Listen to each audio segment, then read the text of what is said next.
عزیز ناظرین، میں Ayad Zarif آپ تمام دیکھنے والوں کو ہمارے روز کے بائبلی مطالعاتی پروگرام کی نئی قسط میں خوش آمدید کہتا ہوں۔ میں آپ کو بتانا چاہتا ہوں کہ اس پروگرام میں ہم بائبل مقدس کی تمام کتابوں یعنی پیدائش تا مکاشفہ تفصیلی مطالعہ پیش کر رہے ہیں۔ ابھی ہم پہلے سیموئیل کے آخری 3 ابواب پر ہیں اور آج ہم خدا کی فضل سے 29ویں، 30ویں اور 31ویں باب کا مطالعہ کریں گے۔ آج پہلے سیموئیل کی کتاب کی آخری قسط ہے اور پھر اس کے بعد خدا کے فضل سے ہم پرانے عہد نامے میں سے دوسرے سیموئیل کی کتاب کا مطالعہ شروع کریں گے۔ پروگرام کے آغاز میں میں خدا کے خادمین کو خوش آمدید کہوں گا۔ ڈاکٹر فیاض خوش آمدید۔ شکریہ بھائی معین خوش آمدید۔ بہت شکریہ۔ ساتھ ہی میں اسٹوڈیو میں آئے ہمارے دیگر مہمانوں کو بھی خوش آمدید کہوں گا۔ بھائی فیاض، ہم 29ویں باب پر پہنچ چکے ہیں اور ہمارے سامنے داؤد ہے، جبکہ وہ خدا کے لوگوں کے خلاف، ان لوگوں کے خلاف جن کا بادشاہ ہونے کے لیے اسے مسح کیا گیا، ان لوگوں کے خلاف جن کی غلہ بانی کرنے کے لیے اسے مسح کیا گیا۔ سو میں پہلی 7 آیات پڑھنا چاہوں گا۔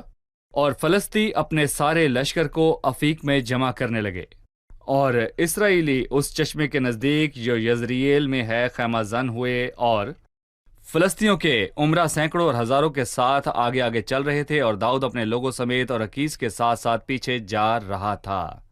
تب فلسطی امیروں نے کہا، ان عبرانیوں کا یہاں کیا کام ہے؟ اور عکیس نے فلسطی امیروں سے کہا، کیا یہ اسرائیل کے بادشاہ ساؤل کا خادم داؤد نہیں، جو اتنے دنوں بلکہ اتنے برسوں سے میرے ساتھ ہے؟ اور میں نے جب سے وہ میرے پاس بھاگ آیا ہے آج کے دن تک اس میں کچھ بدی نہیں پائی۔ لیکن فلسطی عمرہ اس سے ناراض ہوئے، اور فلسطی عمرہ نے اس سے کہا، اس شخص کو لوٹا دے کہ وہ اپنی جگہ کو جو تو نے اس کے لیے ٹھہرائی ہے واپس جائے، اسے ہمارے ساتھ جنگ پر نہ جانے دے، تا ایسا نہ ہو کہ وہ جنگ میں ہمارا مخالف ہو، کیونکہ وہ اپنے آقا سے کیسے میل کرے گا؟ کیا انہی لوگوں کے سروں سے نہیں؟ کیا یہ وہی داؤد نہیں جس کی بابت انہوں نے ناچتے وقت گا گا کر ایک دوسرے سے کہا کہ ساؤل نے تو ہزاروں کو پر داؤد نے لاکھوں کو مارا؟ تب عکیس نے داؤد کو بلا کر اس سے کہا، خداوند کی حیات کی قسم کہ تو راست کار ہے، اور میری نظر میں تیری آمد و رفت میرے ساتھ لشکر میں اچھی ہے، کیونکہ میں نے جس دن سے تو میرے پاس آیا آج کے دن تک تجھ میں کچھ بدی نہیں پائی، تو بھی یہ عمرہ تجھے نہیں چاہتے، سو تو اب لوٹ کر سلامت چلا جا، تاکہ فلسطی عمرہ تجھ سے ناراض نہ ہوں۔ صورتحال حیران کن ہے۔ ہمیں داؤد کے متعلق بتائیں جب اس نے اس مقام پر ٹھوکر کھائی، جب وہ اپنے ہی ان لوگوں کے ساتھ جنگ کرنے کو نکلا جن کے لیے اسے مسح کیا گیا تھا۔ دیکھیں داؤد کو اس میں شامل کیا گیا یا وہ خود اس میں شامل ہوا، اور اگر اس نے وہ کام کر لیا ہوتا جو وہ کرنا چاہتا تھا اور خدا کے لوگوں کے خلاف جنگ لڑتا جن کا بادشاہ بننے کے لیے اسے مسح کیا گیا، تو وہ ان لوگوں پر بادشاہی کرنے کے حق سے ہاتھ دھو بیٹھتا۔ اگر وہ چاہتا تو ساؤل کی موت کی وجہ بنتا، یا اس سے بھی بڑھ کر یونتن کی موت کی وجہ بنتا۔ لیکن دراصل داؤد کی غلطی غور طلب نہیں، لیکن اس سے بھی بڑھ کر خدا کا فضل غور طلب ہے کہ خدا نے کس طور پر فضل کامل اور حیرت انگیز محبت کے ساتھ مداخلت کر کے اپنے خادم کو بچایا جو اس میں شامل ہونے کو تھا، اور اس نے اسے بہت ہی سادے طریقے سے بچایا۔ میں وہی بات دہرانا چاہوں گا جو اس نے کہی، اور عورتوں نے وہی گیت گایا جو داؤد کی جولیت پر فتح کے دن گایا کہ ساؤل نے ہزاروں کو پر داؤد نے لاکھوں کو مارا، اور اس گیت نے ساؤل کو مشکل میں ڈال دیا۔ وہ خفا ہوا اور اسے یہ بات بہت بری لگی جب عورتوں نے کہا کہ ساؤل نے ہزاروں کو مارا مگر داؤد نے لاکھوں کو مارا، اور وہ اس بات سے خفا ہوا اور اس نے اسے نظر میں رکھ لیا اور اسے مارنے کا فیصلہ کیا۔ یہ گیت ان دونوں کے درمیان لڑائی کی وجہ ہے، لیکن خدا نے ان عورتوں کے گیت کو اپنے اختیار کے وسیلے داؤد کو بچانے کے لیے استعمال کیا، نہ صرف ایک بار بلکہ 2 بار۔ پہلی بار 21ویں باب میں جب وہ جات کے بادشاہ کے پاس گیا اور اس نے کہا، امورا کہتے ہیں، کیا یہ وہی داؤد نہیں جس کی بابت انہوں نے ناچتے وقت گا گا کر ایک دوسرے سے کہا کہ ساؤل تو نے ہزاروں کو مارا پر داؤد نے لاکھوں کو مارا؟ داؤد کو پاگل ہونے کا بہانہ کرنا پڑا اور دروازوں کو ناخنوں سے کھرچنا پڑا، اور خدا نے اسی گیت کو اسے بچانے کے لیے استعمال کیا۔ اور امورا نے داؤد کی موجودگی پر 16 مہینے تک اعتراض کیا۔ کیوں؟ جب وہ فلسطینیوں کے لشکر کے ساتھ خدا کے لوگوں کے خلاف جنگ کرنے کو کھڑا ہوا تو انہوں نے گیت یاد کر کے کہا، ساؤل نے تو ہزاروں کو مارا مگر داؤد نے لاکھوں کو مارا، کیا یہ وہی داؤد نہیں؟ جس کے لیے عورتوں نے گیت گایا اور وہ حیران تھے۔ وہ ایک روز ان کی فتح کا سبب تھا اور وہ نہیں چاہتے تھے کہ وہ ان کے ساتھ جائے۔ خدا نے اختیار کے وسیلے صرف ان عورتوں کے گیت کو استعمال نہیں کیا بلکہ اس شکست کی یاد دلائی جس میں دھول چٹائی گئی تھی۔ اور مقدسین میں سے کسی نے کہا کہ ایماندار اپنی فتوحات کو بھول سکتا ہے لیکن دشمن اپنی شکست کو فراموش نہیں کر سکتا۔ داؤد بھول گیا کہ ایک دن وہ فلسطینیوں اور ان کے سورماؤں پر غالب آئے گا۔ ہو سکتا ہے کہ خدا نے ہی انہیں یاد دلایا ہو کہ یہ وہی داؤد ہے جس نے شکست سے دوچار کیا تھا، سو انہوں نے پرانی رنجش یاد دلائی۔ انہوں نے انکار کیا تو شک ہوا کہ شاید داؤد کی اور ساؤل کی بات طے ہو گئی ہے، سو انہیں موجودگی پر اعتراض ہونے لگا۔ سو اس طرح خدا نے اسے اپنے لوگوں سے جنگ کرنے سے بچا لیا جن کا بادشاہ ہونے کے لیے خدا نے اسے مسا کیا۔ اور اس طرح خداوند نے داؤد کو روکا، غلطی صحیح، کرنے سے بالکل۔ بچایا۔ ایک گواہی ہے جو یہاں قابل غور ہے۔ دراصل یہ ایک اچھی گواہی ہے کہ اکیس نے داؤد کے متعلق آیت نمبر 3 میں کہا، اور میں نے جب سے وہ میرے پاس بھاگ آیا ہے آج کے دن تک اس میں کچھ بدی نہیں پائی۔ ایسا اس نے اس کے متعلق لوگوں سے کہا، آیت 6 سے، کیونکہ میں نے جس دن سے تو میرے پاس آیا آج کے دن تک تجھ میں کچھ بدی نہیں پائی، اور اچھی باتیں جو جہاد کے بادشاہ نے داؤد میں دیکھی، یا وہ اچھی باتیں جو لوگ ایک ایماندار کے اندر دیکھتے ہیں، عین ممکن ہے خدا کی نظر میں اچھی نہ ہوں۔ اس نے کہا داؤد میں کچھ بدی نہیں، حالانکہ وہ بڑی غلط جگہ پر ہے اور ایک غلط کام کر رہا ہے جس سے خدا خفا ہوا، پر لوگ خوش ہوئے۔ دانیل کی طرح نہیں، انہوں نے دانیل کے متعلق بری باتیں کہیں، لیکن وہ خداوند کی نظر میں راست باز تھیں۔ اس نے خدا کی شریعت کو اپنایا، اور یہی خداوند ایک ایماندار کے اندر دیکھنا چاہتا ہے۔ گویا وہ کہنا چاہتا ہے کہ اس نے داؤد کے اندر غداری کے کوئی آثار نہیں دیکھے، کیونکہ وہ اس کی طرف تھا اور انہیں یقین دلانا چاہتا تھا کہ اگر وہ جنگ پر جائے گا تو اسرائیلیوں سے لڑے گا، کیونکہ وہ اس کے ساتھ اتفاق رکھتا ہے۔ بھائی معین 30ویں باب میں امالیکی سکلاج پر حملہ کرتے ہیں۔ وہ شہر اکیس نے اسے دیا تھا، اس کے بعد وہ اس شہر کو جلاتے اور عورتوں کو لیتے اور سب کو اسیر کر لیتے ہیں۔ سو جب داؤد اور اس کے لوگ واپس آتے ہیں تو بے حد خوفناک صورتحال کا سامنا کرتے ہیں۔ پھر کیا ہوا، اس پر داؤد نے کیا رد عمل کیا، اور ان لوگوں کا کیا رد عمل تھا جو داؤد کے ساتھ تھے؟ در حقیقت برائی وہ گناہ کا نتیجہ تھی۔ گناہ بہت سے خطرات کو لاتا ہے، لیکن خداوند کا فضل خطرات کو ان حدود کے پار آنے کی اجازت نہیں دیتا جو اس نے مقرر کیے ہیں۔ سو یہاں جب وہ واپس آئے تو دیکھا کہ وہ عورتوں کو اور سب لوگوں کو جو وہاں تھے اسیر کر کے لے چکے تھے، بڑے سے لے کر چھوٹے تک سب کو۔ لیکن اچھی بات یہ ہے کہ لکھا ہے انہوں نے کسی کو قتل نہ کیا۔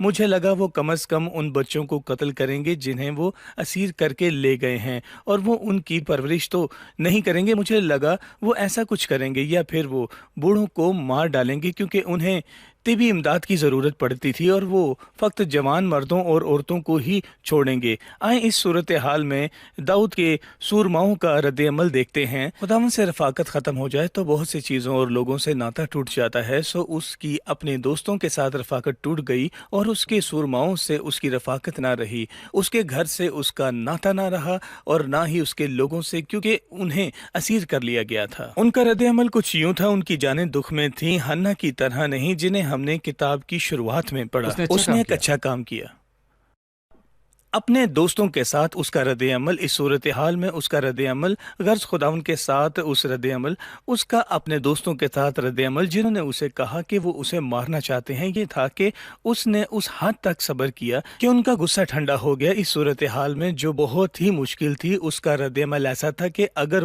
داؤد کی جگہ کوئی بھی اور ہوتا، وہ اپنے آدمیوں سے کہتا کہ امالیکیوں کے پیچھے دوڑو یا ان سے لڑو، یا تو وہ مر جاتے یا اسیر کیے جاتے، لیکن اس نے ایسا نہ کیا۔ اس نے انتظار کیا اور سوچا، اور وہ خداوند سے مشورہ لینے کو گیا۔ اس کے باوجود ہر نظر آنے والی امید غائب ہو چکی تھی، تو بھی اس کا ایمان خداوند پر تھا کہ وہ اسے بچا سکتا ہے۔ اس لیے وہ خداوند سے مشورات لینے کو گیا، اور اس نے خداوند سے پوچھا، اور یہ اس کے واپس آنے کی شروعات تھی اور اس کی کامیابی بھی تھی۔ یہ سچ ہے کہ خداوند نے اس کی جان کو بحال کیا۔ ہم ایک چھوٹا سے وقفے کے بعد مہمانوں کے سوالات کے ساتھ حاضر ہوں گے۔ عزیز ناظرین، ایک وقفے کے بعد دوبارہ حاضر ہوں گے، ہمارے ساتھ رہیے۔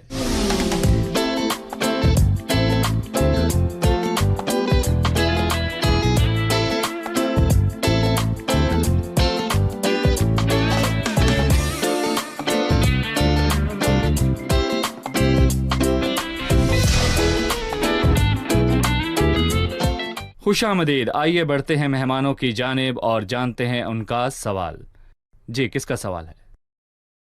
آپ کا ہے؟